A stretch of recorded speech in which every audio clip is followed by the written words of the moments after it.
Hey,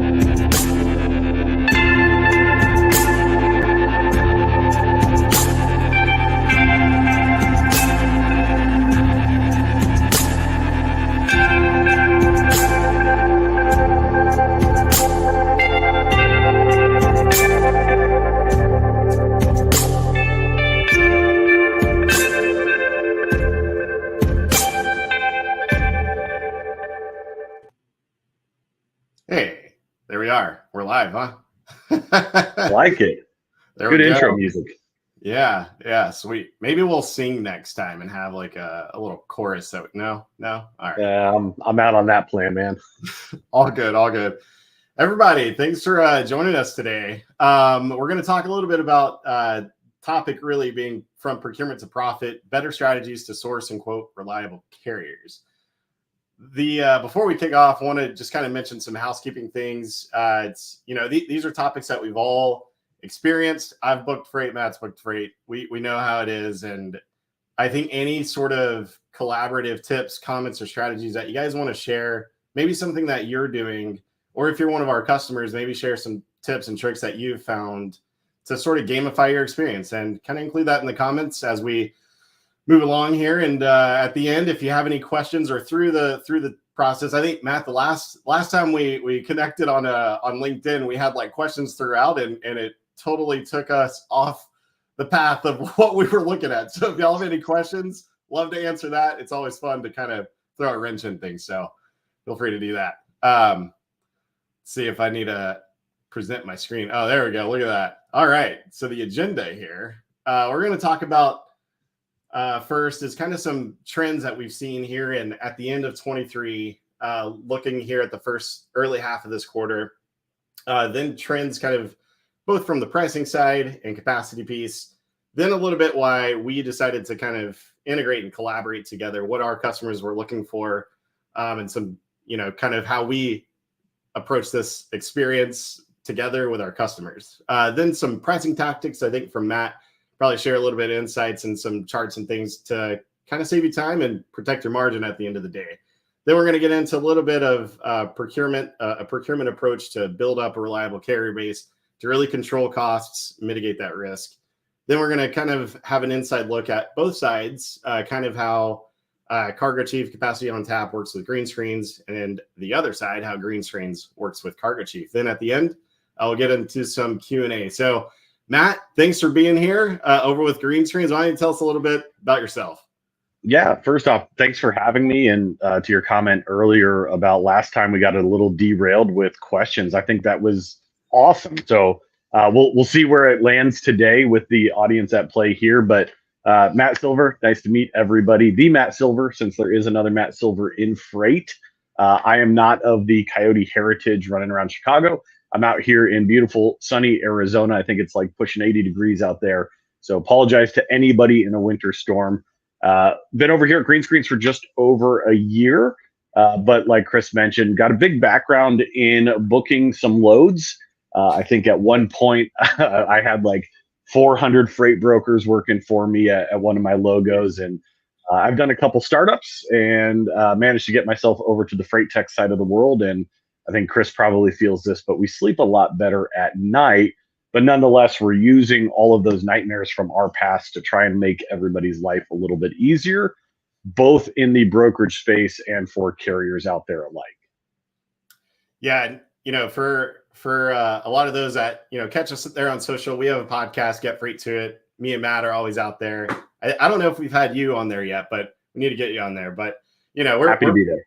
Yeah. Like Matt said, we take our experiences from booking freight. Yeah, we're not booking loads anymore, but we see a lot of them pass through transactions and data, and we live and breathe it. And I think for us, like here at Cargo Chief, what really like helps me kind of fuel the day is helping you put order to some of that chaos that goes on. Because I've been there, and I know like getting calls from drivers or your shippers or customers at midnight, knowing like, hey, where's the truck? Oh, it's right around the corner. Find out it's not. Then it's just a whole, it starts your day off wrong, and trying to like connect tools and data and insights in our experiences, not just with us, but what we find out from our customers, and learning from their challenges and their obstacles and what they've done to overcome those things. And we tie it all together and we create a product that that delivers a solution to get you guys the outcome that you want. So before we kick off and pass it back to you, Matt, I want to plug in this question here, just kind of some food for thought. What's your biggest pain point this year? Feel free to tell us in the comments.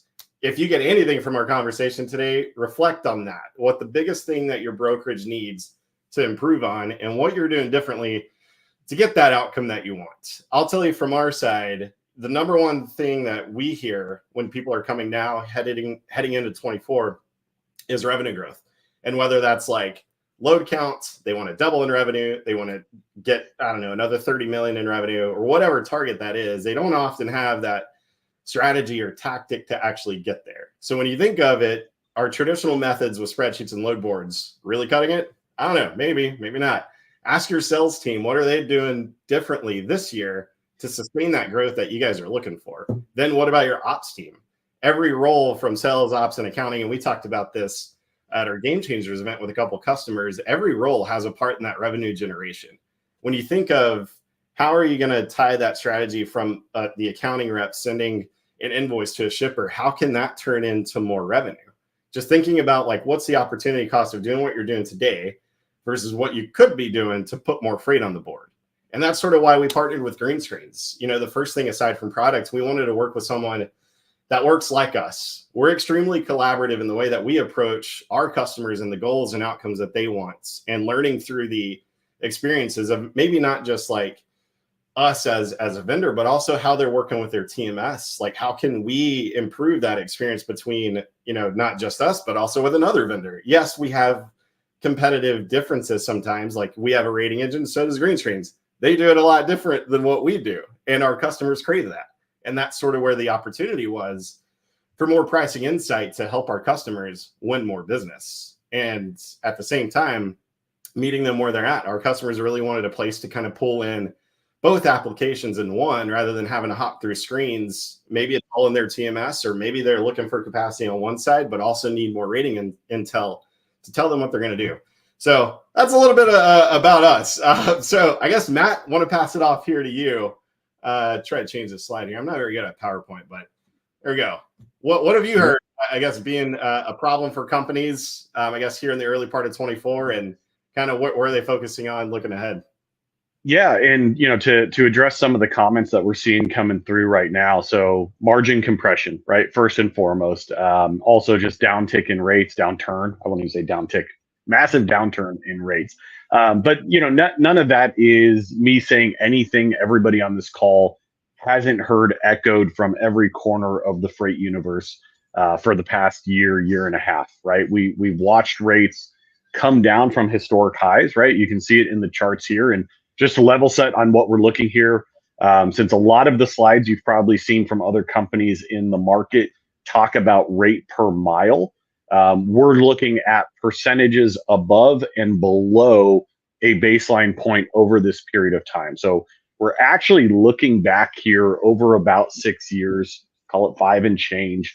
But if we take a baseline of 0, right, that would be your rate per mile. And everybody say hi to Sugo. She decided to join the call. She's the newest addition to the Silver family here. So I expect her to get ultra violent in a moment. But nonetheless, while she's enjoying the sun, we'll get back to the slide here. So 0 being what is an average rate per mile. And you guys obviously know the whole story. COVID hit, rate per mile spike, right? So that's where you're seeing these massive upticks. The one thing I love in this graph that, you know, as somebody who used to book loads, I wouldn't have benchmarked one equipment type against another. But you can actually see trend lines between reefer and van performing really, really close together. That was a big takeaway for me. I'm learning all sorts of things now that I'm on the data side of this life. Obviously, some of that happened with flatbed as well. And then you've got that, you know, late 22 into 23 downturn across the freight economy. So these rates are inclusive of fuel. So that's all in there. But the big takeaway, you know, what we're looking at right here is if you look back a quarter, you're definitely seeing that downturn start to normalize, start to flatten out. And then if we were to zoom in super close, there's actually an uptick in recent times, which is, you know, although quite small, is incredibly purposeful, right? We're getting off the slide. I think that's the biggest thing that is important to take away here. Again, addressing some of those, you know, comments. margin compression, absolutely knowing your cost before you get in bed with the transaction is important to protecting your margins. Doesn't mean you can always make, the bangers that used to be out there while we were riding the COVID wave up. But if we think back prior to that, right, what was an acceptable margin dollar amount or percentage on a transaction? We can normalize and rationalize some of this information and get back to a place that is fair and equitable for all parties. I want to call out Robert Bain. First off, great beard, strongest guy in freight.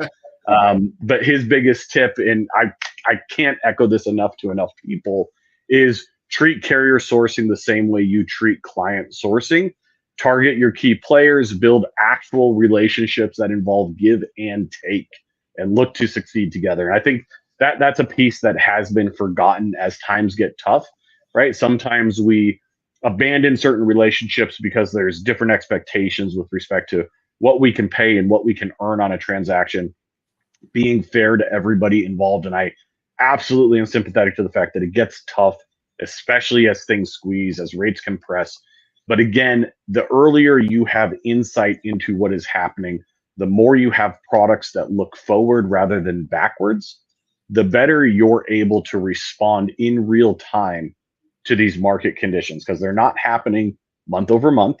They're happening throughout a single day. And so it's important to have, again, those live tools, live feedback loops. It's hard to book a truck 3 or 4 days in advance. It's hard to know your rate that far out. That is why Greenscreens is here. So I'll pause there, Chris. I'll keep an eye on the comments here if there's anything else coming in. But I know we've got a lot of information to get through, so I don't want to dive too deep into one thing here. No, that is a good point, though. That Robert mentioned too, is that, like, we have a customer, and we use this. We work with them a lot, Greg, over the Concept Logistics. But the way that they treat carriers is far and beyond what, like, I was capable of, at big companies when I was starting my career. Like, the way that they kind of look at data to approach that partnership, it is like that win-win-win, not just for them, but their carrier, but also their shipper, their customer. And like going down to the level of, hey, what, like I know you want to get back. How can we talk about getting you more money to where I can get more volume and charge the shipper less? Like that is a very hard thing. I know early 23, digital freight matching was all about like efficiency. But at the end, like, all right, well, if we have all this, how are we going to capture more volume, more market share with this automation going? And it really comes down to, like I mentioned earlier, the opportunity cost. When you have more time to focus on those relationships, like that's where you're going to start to see things come to fruition. But yeah, if you don't mind, keep an eye on those comments, because there's a lot coming in. Absolutely. And I want to call something out there, because Dawn, our CEO, always talks about this in her keynote speeches, but automation doesn't replace relationships, right? This isn't, this wave of automation and, AI and, some bastardized versions of it. We'll call out ChatGPT, right? Awesome for a book report, terrible at predicting the future, right? There's big differences at play here. But really the story of automation and these AI tools that exist in market is about man plus machine, right? Automate everything except the relationship, because machine cannot replace that. It can't affect emotion properly. And when you can gain the operational efficiency of using best in breed tools, using automation, using artificial intelligence and machine learning to get answers very effectively and quickly, to surface a bunch of tribal knowledge and nuance that maybe your average rep wouldn't be able to do in a timely manner, and then spend that time that you've earned back building relationships, not just with your shippers, but with your carriers as well. And hell, even your coworkers these days, right? A ton of us are remote, man. Get to know everybody. Yeah. Maintain that human interaction. It's not going away. Everyone favors that phone call and conversation over anything. Last thing for you while we're on this chart, bold prediction for this year. What do you got, Matt? Okay, well, this is getting deep now. So I am the eternal optimist. Bold prediction. Yeah. Think things are going to get better sooner than later. I would say, as let's call it, we're closing out Q1. I think Q2 is going to be that, I think we're stalled right now in terms of market flux. I think end of Q2 is where we start to ramp back up. Q3, Q4 are going to be significantly better. That I'll call it bold because I've had a lot of people tell me that, hey, we're not going to see it until late Q4, maybe Q1 of next year. But looking at a bunch of activity on the investment side of our industry, coupled with we'll call it the excitement of the bottoming out being over. It feels like, and we're feeling it from our customers, even the ones that are less bold about their predictions.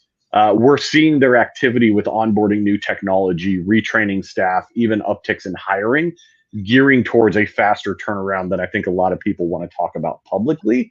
And maybe they just want that first mover advantage back to the market. But bold prediction, I'm optimistic. We're out of the dark and heading towards the light. We're absolutely in the later half of the tunnel here. We could say bold in that everything's going to be automated next month, but that's not the case. Not a chance. No, not at all. It is exciting to see like things level out, and I don't think that's just like, it's sort of a cause and effect. Like, it's not just like, oh, it just happened to level out, because that's what the market does. I think in markets like where we're at, where you guys entered, where we entered, it caused like things like technology and just collaboration between TMSs and brokers to be open about talking about data and contributing to the better outcome, rather than just keeping it in themselves. Because we're not going to be able to get over another one of those little dips or dallies over there. That's going to be like, if we don't have the things that we have now, like, it's going to continue to look like a clusterfuck, and that's not fun. And it's unpredictable, and just putting more control over the volatility that happens. That's because of that we have all these partnerships and tools like you guys, and open collaboration at conferences and things like that make these things flatten out and make it better for everybody. Yeah. And I think there's an important takeaway that, there's more brilliant minds than probably myself and Chris here that analyze data full time. I'll point to our CTO, but you also have, if you've ever been to any of the big industry event and you've had, whether it's an economist talk or, Chris Pickett or Brent Hutto from Truckstop, the one thing that they're always careful to remind us is that this is a cycle. There's economic cycles at play, which means what has happened before is coming back around, both respect to the raise and the lowering of these numbers that we're looking at. So we will continue to evolve. Things do get better, and then we're going to also be upset again in a few years when things come back down and, the sky is falling. But, for myself, having done this for well over a decade now, I'm probably into my third, if not fourth freight cycle. They seem to come around.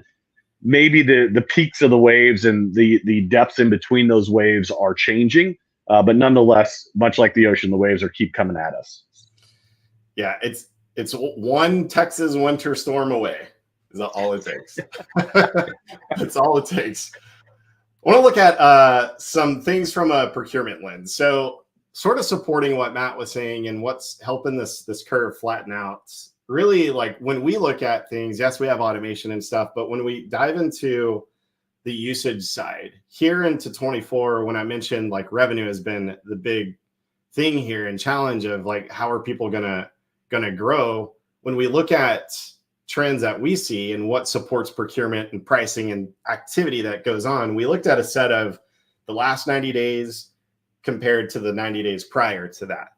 And what we saw here was an uptick in almost everything that leads to a better outcome in procurement opportunities. We saw capacity searches, like you mentioned, rates, although small, but very, very purposeful and impactful.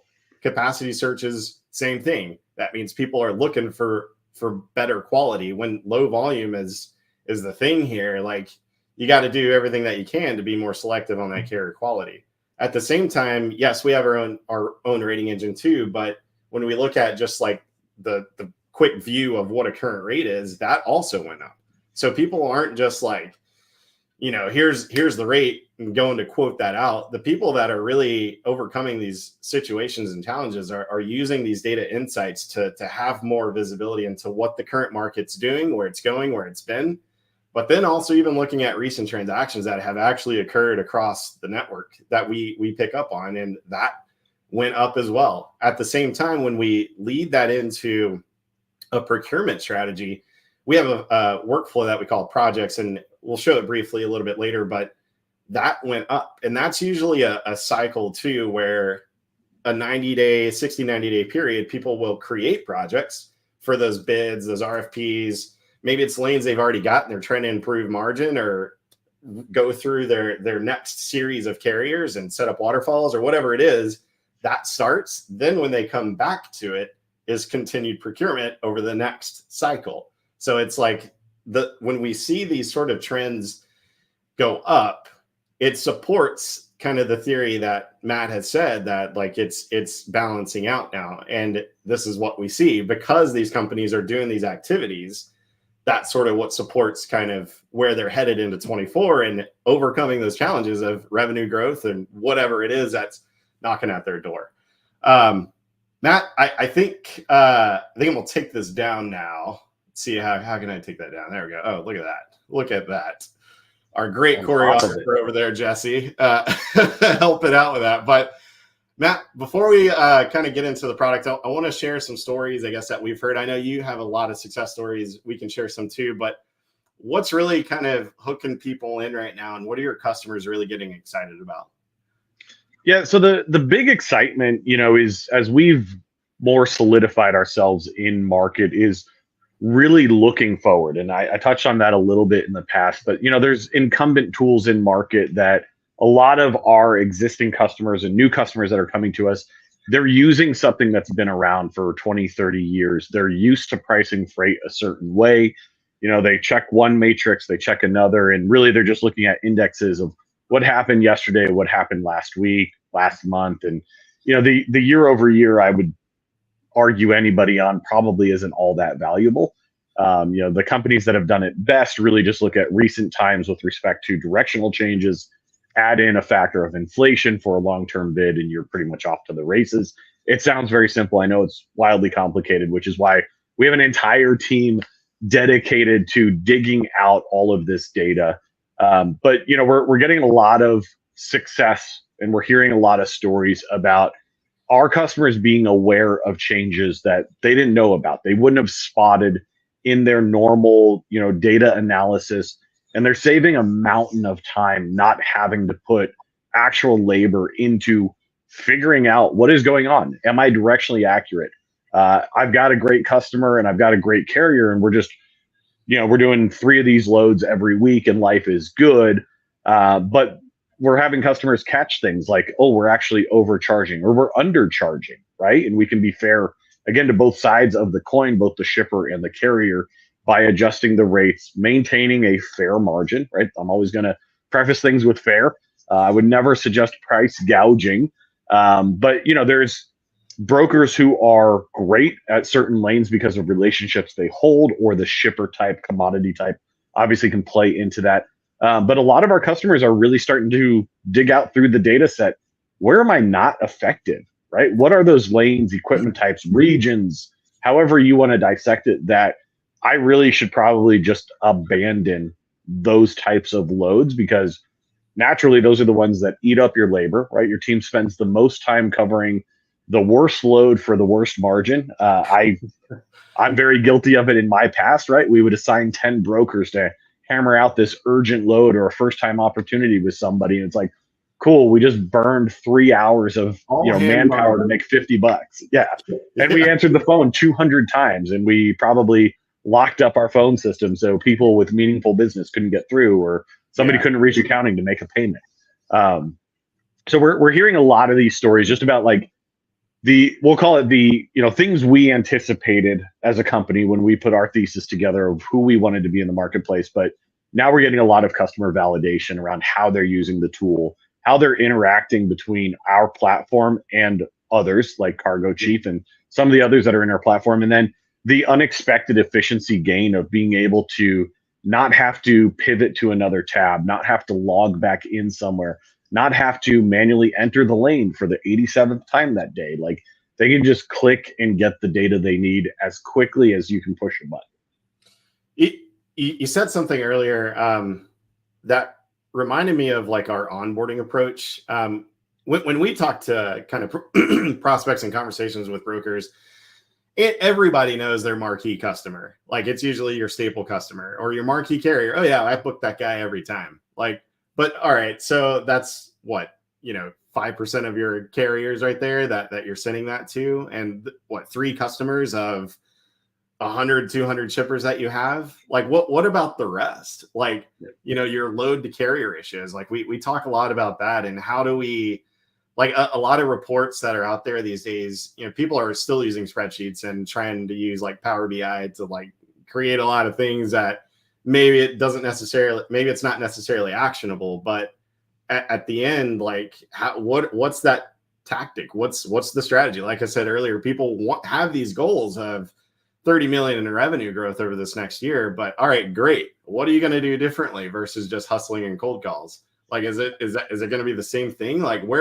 okay, then where do you start? A lot of times it's just where your data is telling you to start. And it's really tough to understand sometimes. Like you could talk about load to carrier ratios to anybody and they're like, oh yeah, I'm going to guess. It's not good. We post a lot. Well, how much? All right. And then you start like asking these questions of like, if then why, and so what, and trying to get down to the root of the problem and what you're going to do next. And I think it's, for a lot of customers, for us, like it's that procurement approach that gets them out of that rut, I think. And I mean, yes, there's pricing, like how do you quote yourselves or quote your lanes to somebody that you're not just like everything's not just a transaction. Like there has to be some sort of learning curve. Like if I'm quoting this transaction, what is my strategy there? Like what am I actually going to do to make this come to fruition and actually do something?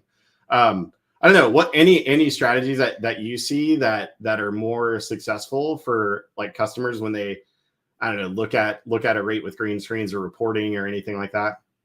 Yeah, absolutely. And first off, I love it's almost a challenge of like, when you ask somebody like, what's your goal for the year? It's like, well, we're going to make more money. We're going to move more freight. It's like, cool. How are you doing it? Right. Like, I love that question because it seems obvious, right? But it's something not a lot of people dive into. And then like going the step further, right? You take your corporate goal and you split it across all of your teams. And then how does it affect everybody on those teams, right? What's the individual inputs and outputs to reach that goal?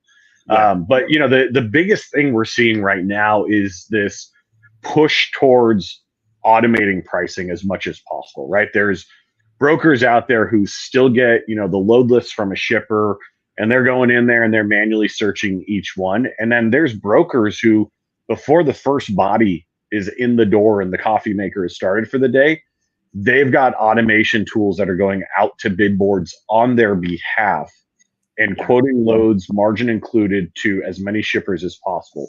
They've got automation tools sitting in their inbox overlaid to their email to automate responses to these inbound requests, right? And those are the brokers that, I called them out earlier, where they're the ones that seem to be shifting gears right now and really putting tools in place, putting more focus on how do I build the right tech stack for my company to get ahead, right? They're not waiting for the market to tell them, hey, we're back or we're okay. And then they're going to sign up for tools and go through the onboarding process. Like their teams are deeply entrenched in the training process right now. We're even going through and analyzing, hey, here's what you guys did last month, right? Like, let's look if we could tweak things just a little bit, right? Let's dial in as close to perfect as we can advise. And certainly we don't know everything. So it's, they need to weigh that against other feedback they're getting from other tools that they're using. But those are the customers that are, really seeing a difference right now. And to the effect of, some of these same types of customers were the ones that came to us end of 23 and said, you know what, we actually grew, right? Yes, it was hard. Yes, it was difficult, but we actually grew our business by putting automation tools in place. We're saving a lot of labor up front here, but we're getting more at bats, and those at bats, instead of, we're not bunting to first place. Sometimes we're getting to second, sometimes we're rounding third on these things. Those are the activities that really help a brokerage break out of the norm. To answer the question of like, how do we do it?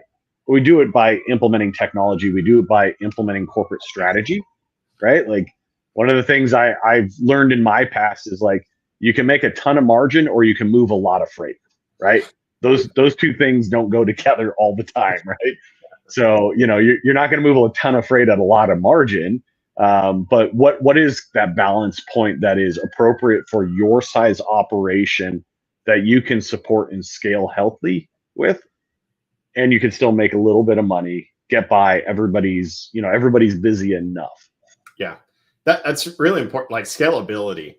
Like we talk to a lot of people, and what they're doing today, like they don't necessarily have a clear picture of what they're going to do to achieve that. And a lot of people come to us to rely less on load boards because there's a lot of task overload in that. Like it's just answering a phone, and then you book that load and you never hear from that carrier again, or you do, but it's like in the worst opportune moment ever. And it's like you don't have a real carrier retention strategy to put in place to make sure that you learn from that experience. And the thing about like these activities and with rating that we're going to kind of talk about at the very end, but how you're automating the rates on the buy side is also like can be like a decision point, right? Like traditionally, like all the rating tools have always been like, how am I using this rate to go quote and win business? But what about the buy side? Like there are a lot of people that spend, I don't know, two minutes, a minute to think of what rate am I going to offer this carrier? Like that, maybe that's going to an application and figuring out like what price that's going to be. Maybe it's looking at something and then adding $200 because the sun is shining, or maybe it's like calculating something to say like, I want to make 20% margin. Like that's all of those things can be calculated and automated. So where all that guesswork goes away, like how we approach this together is like one of those things that you don't have to spend 2 minutes every single load you get. I know there's people that spend 4 hours a day, just typing in the notes of like an experienced buyer who's going to put in, this should be 300 to 500. This should be 600 to 700. Like this should be 1,000 to 1,200. Like that is a lot of time. Like that can go away. I mean, once you get the load, great. But now it's about protecting the revenue, protecting the margin. Like what's the task or the activity or strategy there? Like there's a whole, like a lot of people, you mentioned like looking at their data set. We do this in the onboarding process, like roughly 90 days in, or with some of our other customers, like we'll see kind of like engagement rates and analyze where we want it to be together to increase their book rate. And we'll look at some of those things like, hey, you're using the max buy already, but what we notice is that you're sending it out at $1,000. You end up covering it at $1,500. Like our rating engine said you could have started at $1,250 and you would have booked that load a lot quicker than waiting, because every minute that load sits on the board, the price goes up. And its capacity shrinks, and up until the day before, now you're in a pickle and posting your load. So it's like, how do you get out of that I guess not routine in a good way, but like how do you get out of that rut and try to move forward, right? And it's like using, like, sure, green screens is the product, C4 is the product, but we're also kind of an extension of your team. Like we're helping you understand this information. Like, everyone has data, I always say, but the crux is the lack of interpretation of it. And if you don't have a team that is dedicated to that, then how are you going to make sure that you're getting the most out of these tools and the data that you've got? And how do you learn from that? Right. So I don't know, Matt, before we hop in, I'm going to pass this over to you for a quick show and tell of the green screens, pricing, capacity on tap. Any comments or? I have 1,000 things to say first and foremost, but no, you're spot on about your comments on data, right? And I liken it. I happen to be an F1 fan. Like we can all drive a car, right? But if I gave you an F1 machine, like a real true race car that has enough, ground effect on it that it can suction itself upside down at certain speeds and it'll hug corners, all of that is useless. All of the data that you're getting is useless unless you know how to use it and what to do with it. And to Chris's point, both of our companies, our teams, our extensions of you. We want to make sure you're successful. And we're not just going to burden you with all the data in the world. we're going to give you actionable insights. We're going to show you how to make decisions and how to become more efficient and effective with it. And well-timed, Jesse, pulling up our UI. So I'll be brief because there is a lot to look at here, but effectively what Greenscreens is doing is we're making pricing predictions. So we're not looking backwards and telling you what has happened and what averages are. We're making predictions that are specific to your business. So think about the spot market, full truckload, van, flatbed, and reefer. I just threw in a lane here. We're looking at a dry van from Houston, Texas over to Phoenix, Arizona. So if you wanted to go from Chris's home studio to mine here, and I don't know where the cat ran off to, but you could hang out with us. So we produce two different rates. One is the network rate. Think about this as just the generalized market, right? 1975 is what we're sitting at. I know everybody who's got other pricing tools pulled up in their other tabs right now are running against this. Probably. So, Yep. check it out. Let us know. But what's more important than this price, this is just, again, what the market is at this moment, is we build out on the right-hand side here what we call the target buy rate. And this is an ML model that is specific to each and every brokerage. So every brokerage on our platform has a unique machine learning model that is retrained daily, redeployed daily, and it's learning from every interaction your staff has. Every load you book helps this model learn, what are you doing? And that could be influenced by your customer mix, the commodities you're moving, down to the depth of capacity, even the other tools you're using to go find capacity, right? If your team doesn't have a lot of options for sourcing capacity, you might be above or below market as an outcome of technological deficiencies. You might have certain staff members that don't negotiate as hard. All of this will come out in the data, and we can dive into reports. I'm again only going to show you like the 30-second version of this. If you want a full demo, please reach out to our team. But again, we're just showing you, here's market rate. We're telling you in this model, this brokerage is able to buy the capacity for this dry van at $1,911. This is, for all of our customers, going to be within single-digit variance of what they will actually book it before the transaction happens. So they know going in, this is my cost of coverage. We have integrated with other products that are on the pricing side to provide their insights. We don't store them. We don't manipulate them. We just pass them through as a courtesy to any mutual customer. And to the effect of the conversation we're having here with Cargo Chief, right on the same page, no button clicks, no additional data entry points. For all of our customers that are also Cargo Chief customers, all the carriers you need to call to source capacity are right here. You can click the email. If you're using a VoIP phone, you can click to dial. It's rated as Cargo Chief would demonstrate in their own environment for you. So it's super easy to use, very intuitive. If you do have other vendors or other providers, you can click through those as well. Again, every provider has their own way of ranking capacity, but we want to make it as simple as possible for all of our users to establish, here is what it is going to cost me to cover this load. We do recommend a markup based on what we know about the lane in particular, but obviously your relationship is paramount above that, so you can always adjust our advice from there.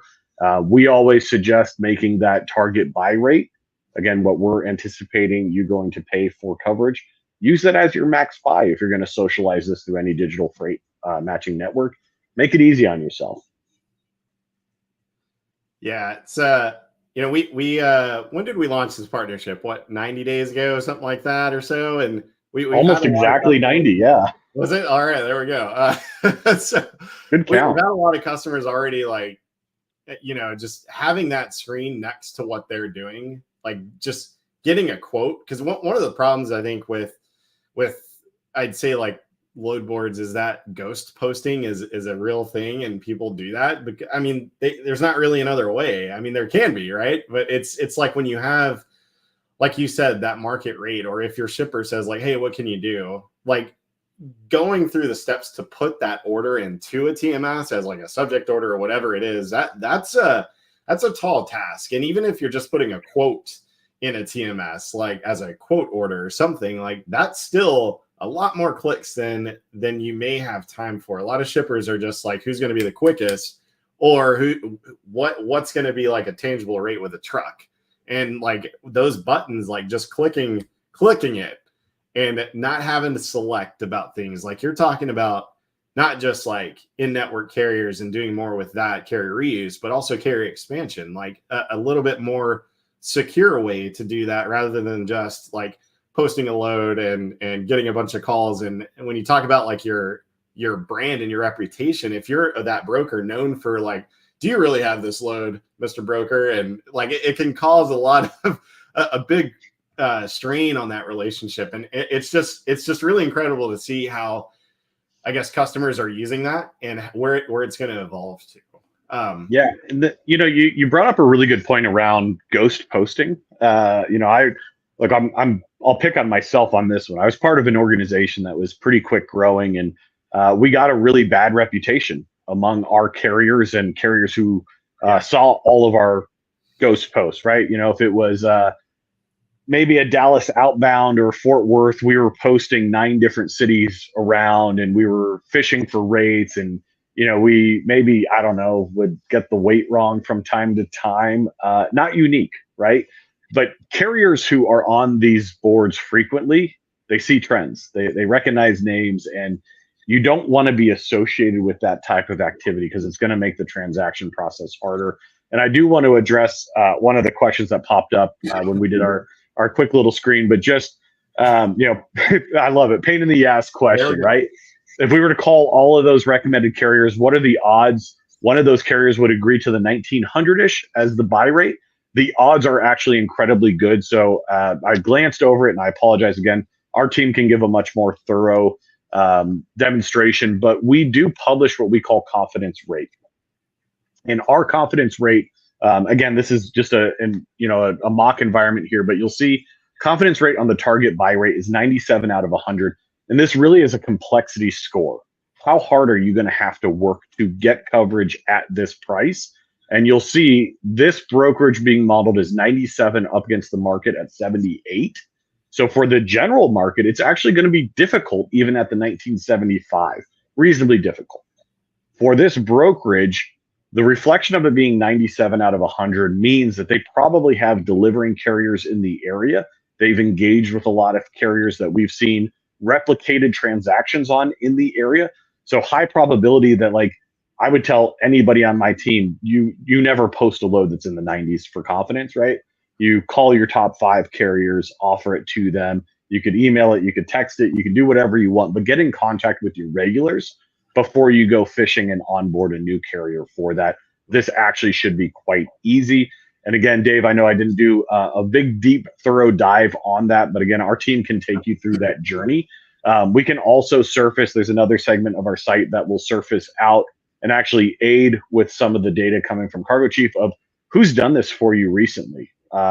Just short-term look into your own history, which I find incredibly powerful if you have that new shipper, right? So you might have a great team covering Kellogg Freight, and they kind of hoard their carriers and they don't share it. And then you've got your new customer team off in the corner, your new hires, and they don't know the depth of relationships, but they'll be able to surface a lot of insights as to who runs this lane inside your entire network and what price are they moving it at?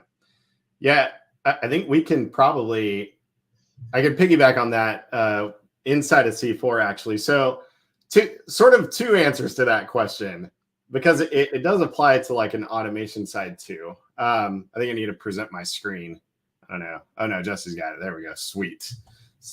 Anyways, so I would say when it comes down to like a list of carriers, like that's what people are usually going to do. They're just going to pick up the phone and start calling. But why?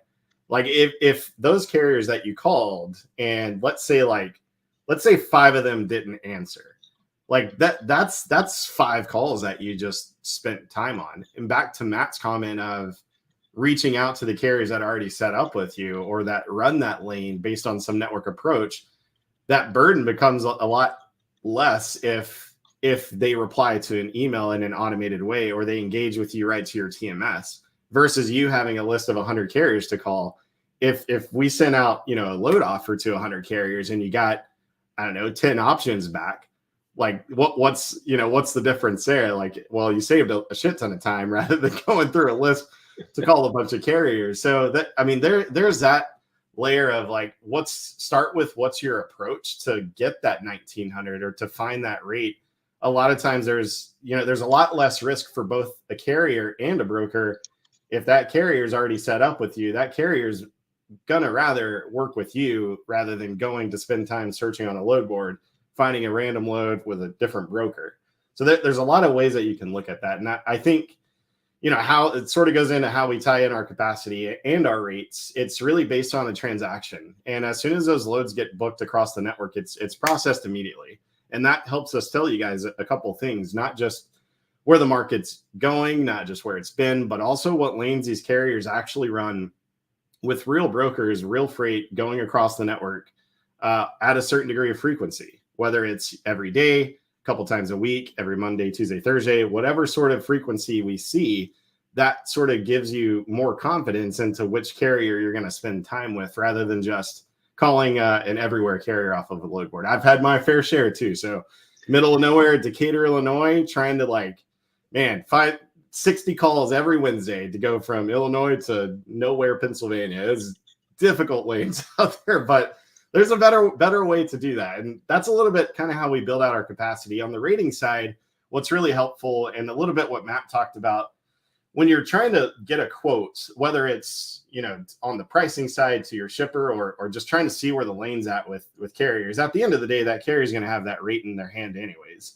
But if you have a little bit more insight and intel into what's going on, you can sort of see here with Greenscreen's rate, you'll have access to that as well as our rate too.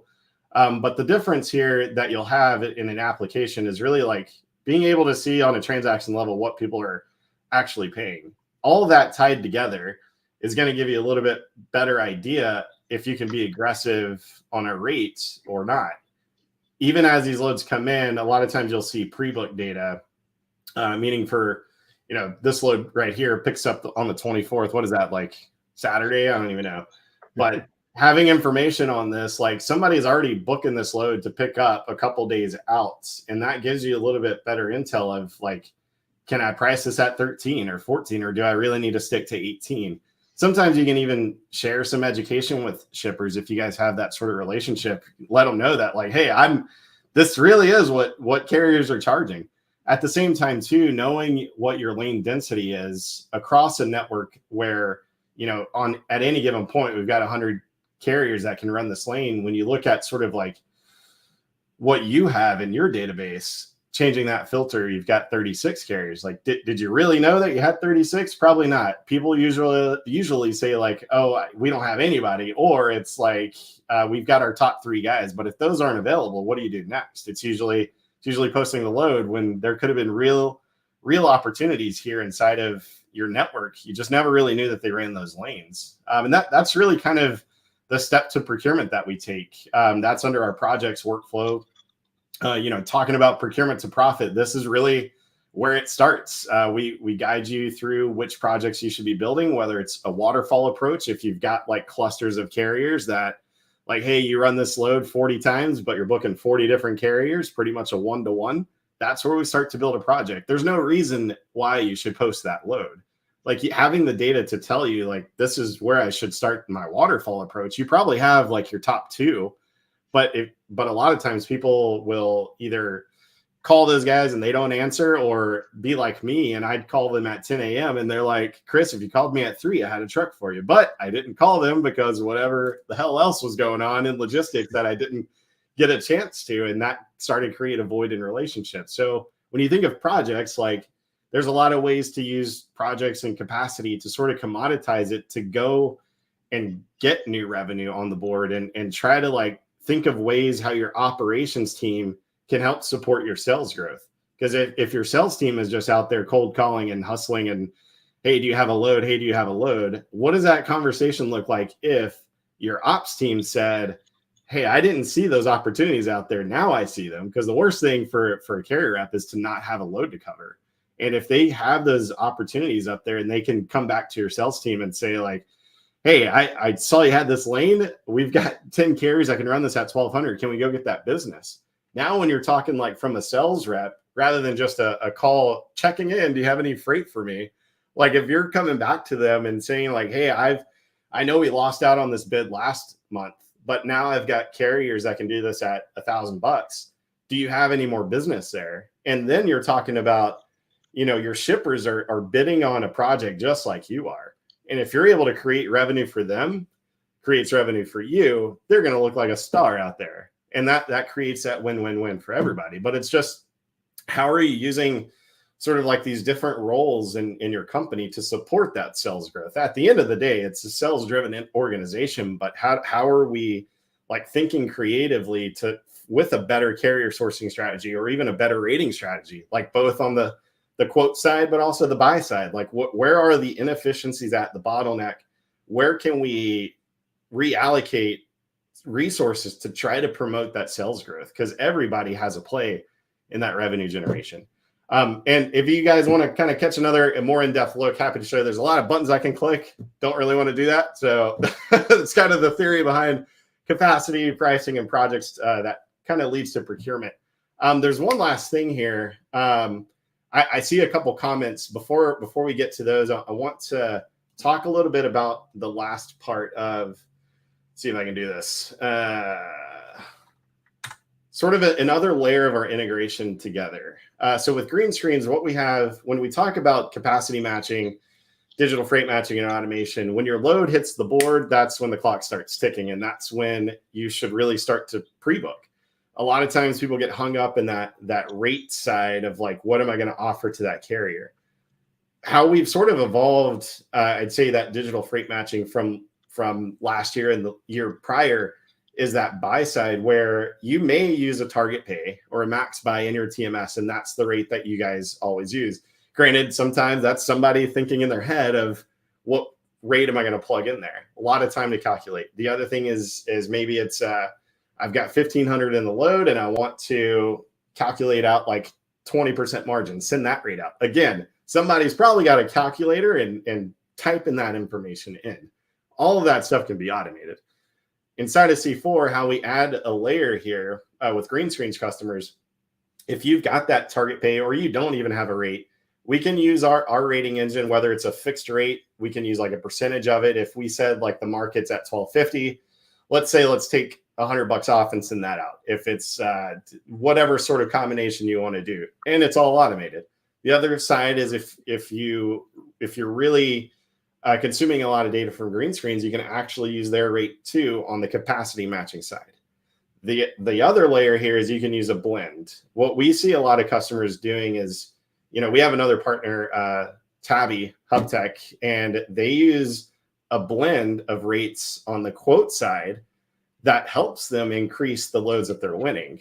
Why not on the buy side, right? So it's like there's both sides there, and it's interesting to see like how companies are seeing better results with booking rates, more options, more engagement, more replies from carriers, just because the rate is a little bit better than what they're putting out there in a public space. So there's a lot of things that we can do. Again, we happy to have a longer demo with anybody, but a lot of cool stuff happening on that automation side, and you don't have to guess anymore. It's all done for you.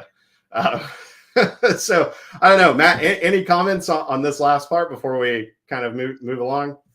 Yeah, absolutely. And first off, appreciate everything you said there. And to your point about you don't have to guess, right? You can build automation around it and measure the return on it. But you also don't need to employ a powerhouse team of developers and support these custom applications that some companies have built themselves, right? Yeah. This is like democratizing all the best features in freight. You just need a little bit of this technology, a little bit of that technology, and then you can build your better version of a mousetrap and get it out there. And all of our companies will help support it on your journey. The savings on that alone is absolutely massive. I recall some of and I'm using big air quotes around custom products I've had teams build in the past while I was at much larger organizations. And since those projects have all been abandoned, we sunk millions of dollars and years of development time into features that are commercially available now, right? Even just what's on the screen right here, there was large brokerages trying to build versions of this and then having to support them over 5 years, 10 years at a pretty exorbitant cost. And now it's just a standard feature if you use C4 and Greenscreens. Yeah.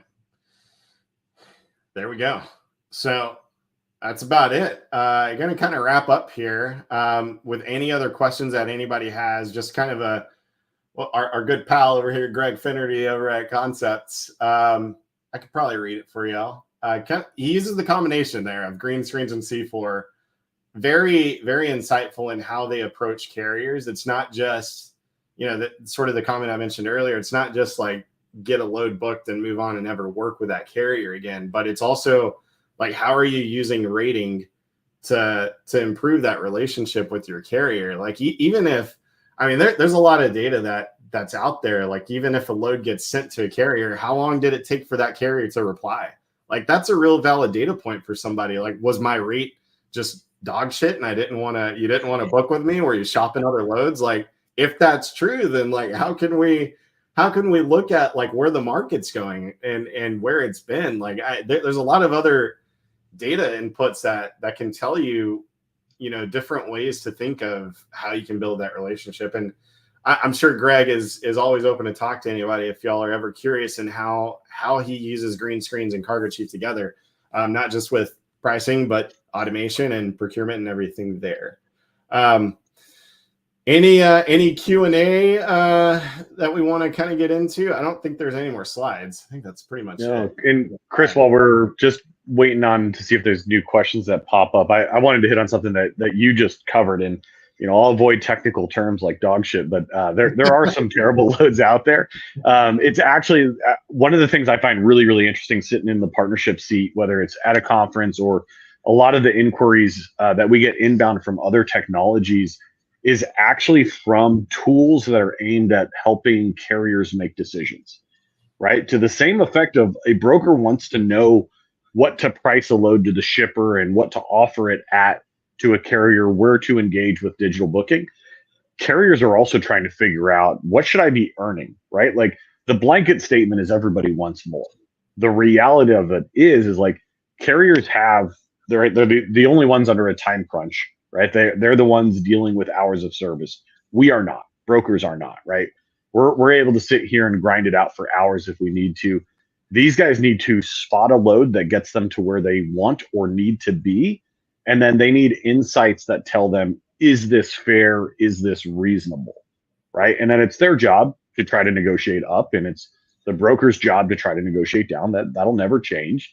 But can we get on the same sheet of music with what is fair, right? Where is the market right now without citing, hey, I found this load through C4, but I want to reference what I believe market is based on the New York Times data, right? It's these data sets are different, and it's hard to get everybody aligned on what truth is. So we're starting to work with, and you're going to see a lot of online noise coming from us with respect to trying to be a louder voice with what's going on in this marketplace. The original slide we shared is part of a much grander data set that will start going out. If you're following our company or any of our executive team, certainly you'll start seeing a lot of that posted out. We're going to be sharing it with our partners as well. But really trying to provide not just the brokerage community, but also the the carrier community with where is market right now? What is fair? And we've done some small projects here and there, and we've seen the negotiation cycle shorten. So to Chris's point about how long does that sit with the carrier before they make a choice to accept it or pass on it? Yeah. That is them wasting time and labor into researching it, right? Like, they're not just looking at your load and twiddling thumbs and being like, well, if I give it 10 minutes, I might get $50 more. They're putting in the research of like, okay, what does it cost to operate this truck?